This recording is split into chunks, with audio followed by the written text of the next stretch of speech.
Hi everyone. In this session, we will be learning what is a pH scale. So, pH scale is a measure of hydrogen ion concentration which indicates the acidic or basic nature of a solution. So what basically it tells is it is the measurement of hydrogen ion in the solution which indicates whether the solution is acidic or basic in nature. So this is the pH, and the measurement over here, that is hydrogen ion, is known as pH scale.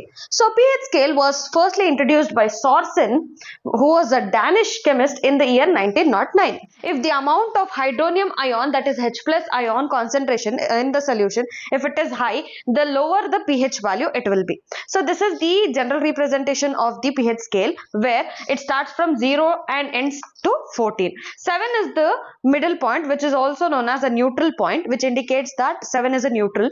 The numbers whichever is present below 7 indicates that it is the acidic nature. The numbers whichever present above from the 7 till 14, it indicates that it is basic in nature.